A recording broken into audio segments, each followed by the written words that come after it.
This is the Battery Daddy carrying case. This thing is the ultimate battery organizer. It's double-sided. It has clear lids on both sides.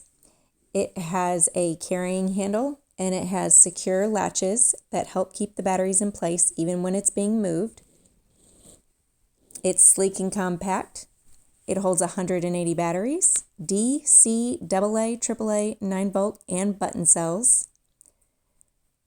It also comes with a battery tester. You should be able to test all the batteries inside. The 9-volt you test on the bottom.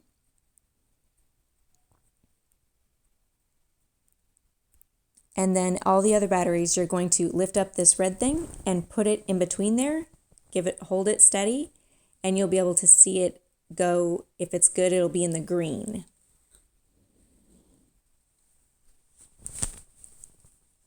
Now, this has specific slots for each different types of batteries. The ones that don't fit in this, I put in this little area here under the clear case. And all of the others allow the batteries to stay separated and they won't drain the power. Now, this whole case, the dimensions are 3.5 by 13.6 by 9.25. This whole case without batteries weighs 2.2 pounds. This is easy and convenient, and it keeps everything organized.